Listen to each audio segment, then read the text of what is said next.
Assalamu alaikum, my dear students.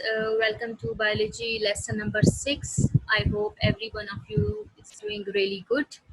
Uh, we are going to study chapter number 1, human organ system, lesson number 6.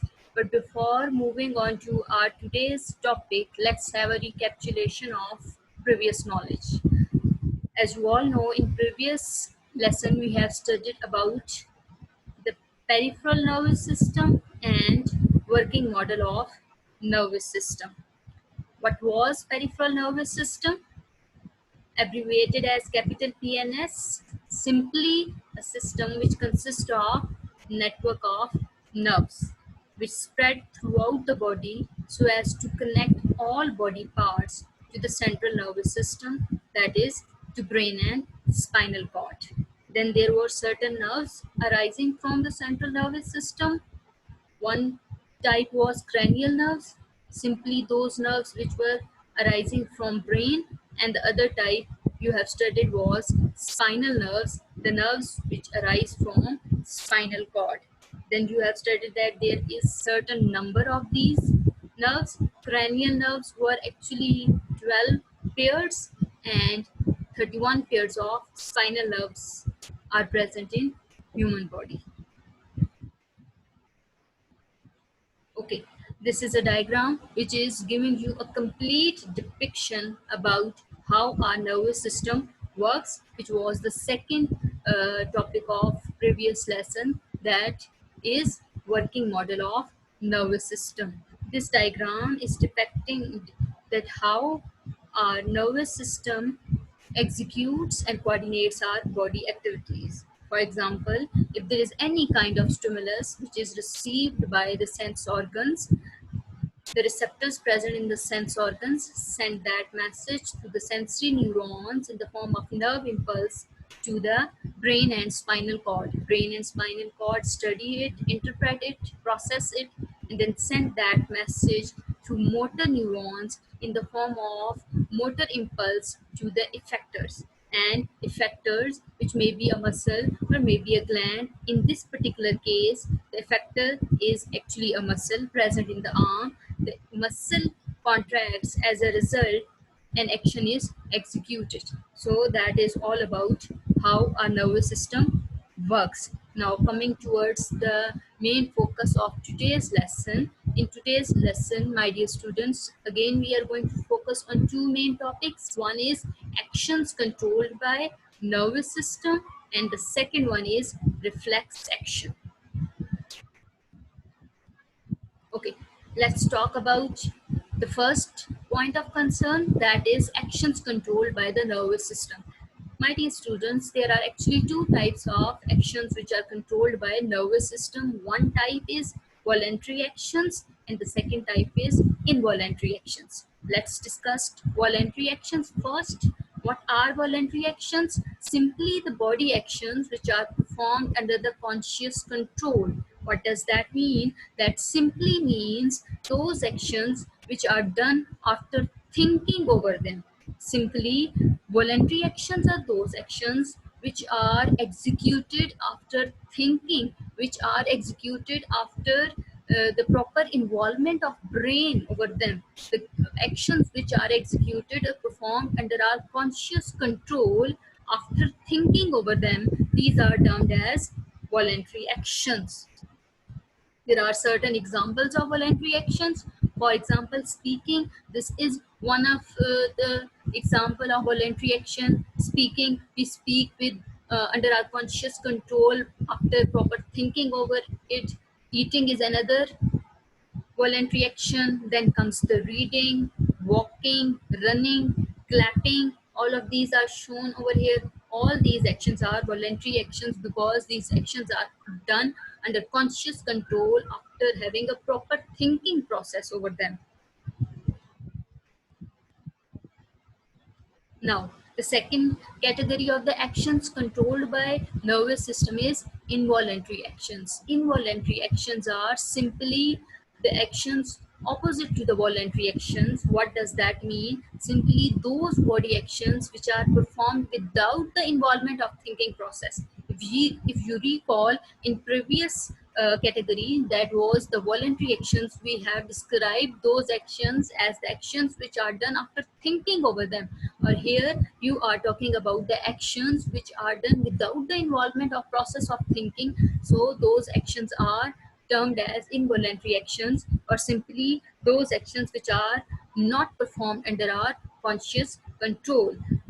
Examples are here, and after reading examples you are going to have a better idea that why we are calling these actions as the involuntary actions. One of the example is heartbeat, then another example is breathing, blinking of eyes, another example movement of small intestine is another example of involuntary actions. My dear students, you all have complete experience and observation about the heartbeat. That is not under our control. We cannot direct it to stop, we cannot direct it to start, we cannot direct it to slow down or get fast. It does all these things on its own. So that's why it is an action which is not done after thinking, but it is an action which is not under our conscious control. Similarly, the case with the breathing and blinking of the eyes is the same. Movement of small intestine is another example. Small intestine is a part of our digestive system which is present inside our body, and we have no direction how small intestine has to move. It moves under involuntary control.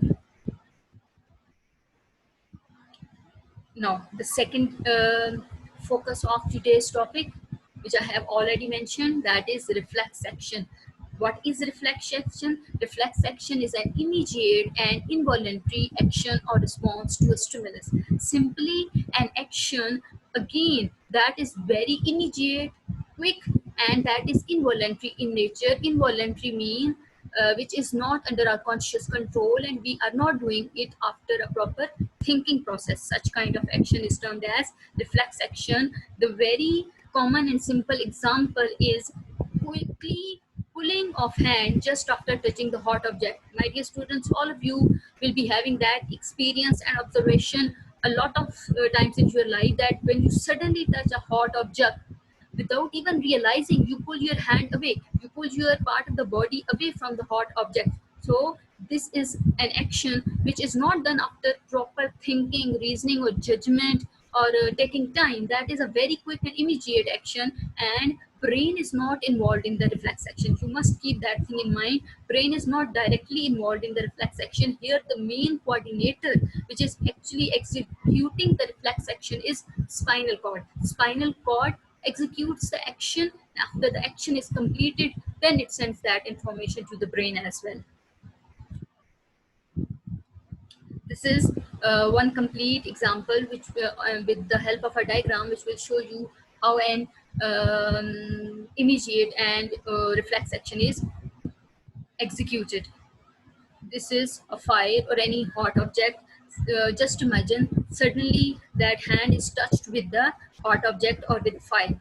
Now this message will be sensed in through the receptors present in the skin of the hand, and that message will be transmitted to sensory neurons, this one in the form of a sensory nerve, to the spinal cord. This is spinal cord, this is not the brain. So message will be transmitted to the spinal cord, and spinal cord will carry out all the necessary thinking, and then it will send the message to the motor neurons, to the effectors, which are in this case muscles, and the message will direct the muscles to contract or relax, and as a result the hand will be pulled away from the hot object like this. So once the action is completed, now in this complete action you can see that there is no direct involvement of brain, only spinal cord is directly involved. Yes, once the action is executed, then spinal cord sends that message to the brain as well. So this one complete slide is explaining what I have already explained in my uh, diagram. Okay, then there is another term associated with the reflex action, that is reflex arc. What is reflex arc? Reflex arc is simply the pathway through which the nerve impulses move to complete or execute a reflex action. In simple words, you can say that the complete pathway through which a reflex action is carried out is termed as reflex arc. So, in reflex arcs, these components are involved. Number one is receptor. Simply, the receptor will be present in the sense organs, which will receive a stimulus. Then that message through the receptor will be transmitted to the sensory neuron. Then that message will be transmitted to the interneurons in the spinal cord. Then message to the interneurons of the spinal cord will be transmitted to the motor neuron, and motor neuron will finally transmit that message to the effectors to carry out a proper action. So this is the end of today's lesson. In today's lesson, we have focused on two main topics. Number one was actions controlled by the nervous system, in which you have studied about the two actions. These are actually two actions which are controlled by nervous system. One was voluntary action, that is simply the action that is under our conscious control, like speaking, reading, and eating, etc. The second category was involuntary action, simply the action which was not under conscious control, and that is not done after proper thinking. For example, heartbeat, breathing, blinking of eyes, and several other. And in the second topic, we have discussed about the reflex action, those actions which are very immediate, quick, and involuntary in nature, and these actions have the direct involvement of spinal cord but not the brain. So my dear students, with this we come to conclusion of today's lesson. I hope every one of you has got a clear concept about what are the actions which are controlled by the nervous system and what is reflex action. So thank you very much.